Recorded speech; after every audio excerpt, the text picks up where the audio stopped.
Takže lidi, já vás vítám u tohohle videa. Nacházíme se u mě doma teďka. Naložili jsme naše krásné věci, moji krásnou motorku, stoličku, grill a vydáváme se na Motocross Cup do Benátek u Litomyšle. Takže chci vás přivítat tady v Benátkách u Litomyšle na motocrossové trati. Je to tady docela pěkný, mají tady pěkný výjezdy, sjezdy, ještě jsem teda nikdy nejezdil, ale věřím, že to bude dobrý, tady se můžete podívat na trať, jak vypadá. Si myslím, že bomba, kropěj to, je to tady věčně suchý, ale si myslím, že to bude dobrý.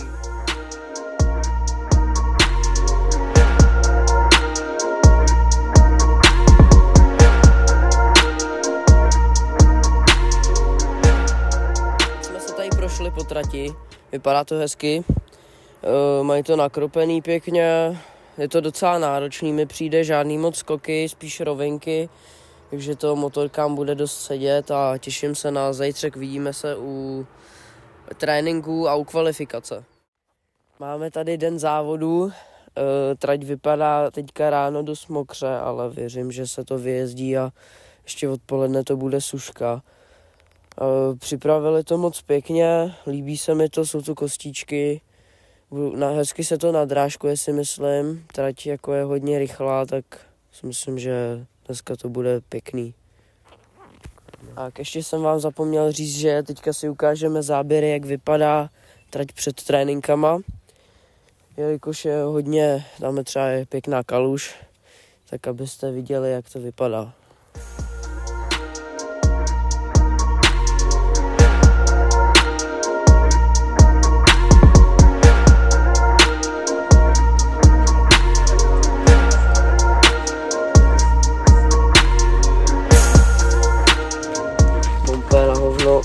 Bederák, jo, nedrží sucháč, alebo jsem přibral, to nevadí, jo. Tak, máme si tady rýďák Alpine Star, protože je fakt pěkný, proto si ho beru, je to bomba. Jinak teď jsme byli na rozpravě a řekli nám vlastně nic. Říkali tam něco k 65 a 50, takže rozprava teda hodně pomohla. Bomba.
jsem byl první závod.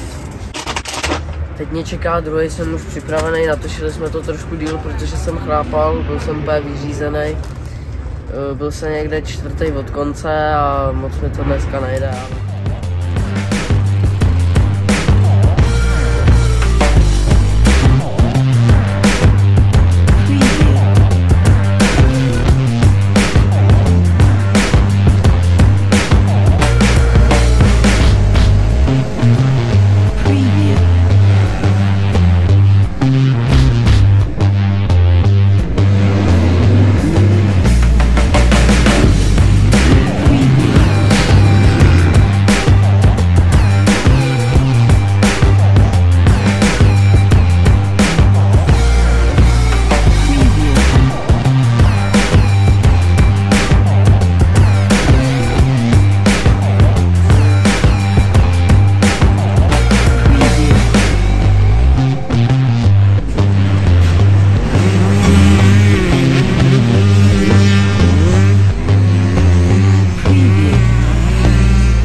My máme po všech jízdách, jsem úplně hotový, nedopadlo to podle mých představ, ale myslím si, že příště to bude lepší.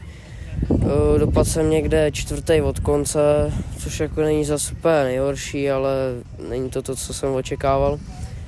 No, já vás poprosím jenom už o like a follow a vidíme se příště. Čau.